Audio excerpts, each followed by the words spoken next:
Have you watched my video based on Gremlin? And why not?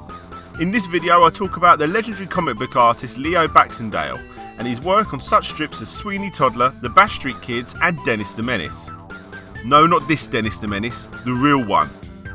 Well, today on Slope's Game Room I want to talk about another comic book artist that you may not have heard of. But to do this, we need to leave merry old England and go past France. Don't worry, I'll cover asterisks in the Tintin comics, movies and games another time, as we make our way to Belgium. And it's here that I, DJ Slope, will introduce to you Paul Delige, and more importantly his comic book creation, Bobo. Now the story of Bobo is simple, yet quite enjoyable. Bobo, this guy here, has been sentenced to 20 years in jail for stealing a push bike. Yeah, this might seem a bit of an excessive sentence, but the kicker is that the bike belongs to the judge who's giving out the sentence. He gets thrown in a jail called In the Pocket. Yes, that's its real name. And all the comics all revolve around Bobo trying to escape in various and comical ways. Looking at the covers, you get a really good feel of what the comics are going to be like. Now, unfortunately, that really is all we have to go on. Yeah, they look great and they're right up my street, definitely something that I would want to read, but they have not been translated to English. Such a shame. However, if this is something that looks like it'll float your boat like it does mine, and considering you're watching this, I can only assume you're into video games too, then you'll be happy to hear that he did get a video game. Stir Crazy featuring Bobo, or just Bobo as it was known in its country of origin. The game was released in 1988 for the Amstrad CPC 464, obviously the version I owned, the Atari ST, Commodore 64, PC and the Thomson TO7. Now like I said, I obviously had the Amstrad version as a kid, but today we're going to be looking at the Amiga version, as it is in my opinion the best version of the game. So what's it about? Essentially it's just a selection of mini-games. Now don't let this put you off, this one is really good, and most importantly holds up well even by today's standards. So here are the mini-games. Firstly, we have this one.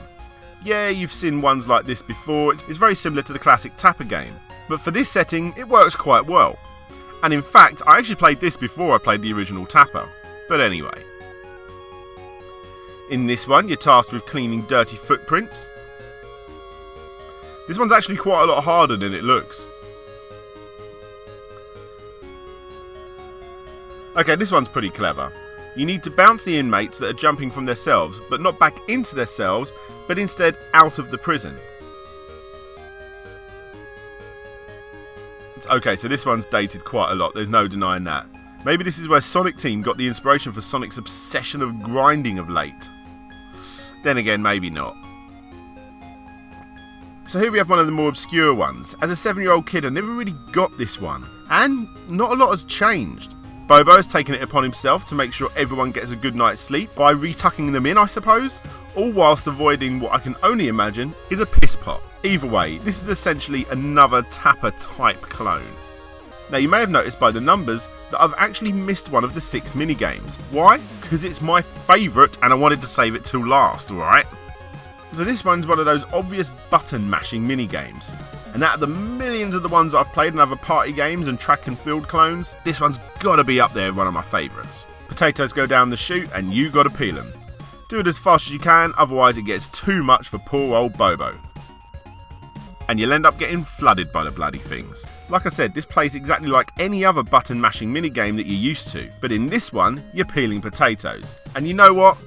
That's bloody awesome. The game was created by Infogrames, and reviews for the game were above average.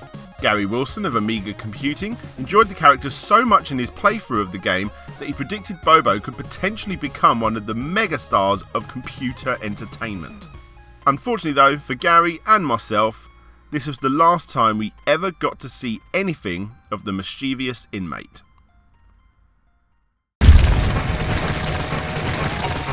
So there you have it. I'm not sure why this game has stuck in my mind for such a long time, especially considering I think my version of the game, a lot of the mini-games didn't load properly. But, looking back, it's one of the few games that looks as good as I remember it. Give it a shot if you've got a chance. Unfortunately, Paul Delige, the creator of Bobo, died on the 7th of July 2005, aged 74. When asked about the video game in an interview, he replied, "I've never seen it and it doesn't interest me at all."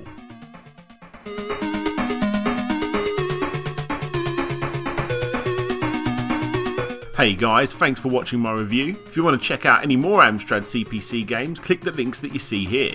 If you like what you saw, please rate, favourite, comment and subscribe. And hopefully I'll see you all next time.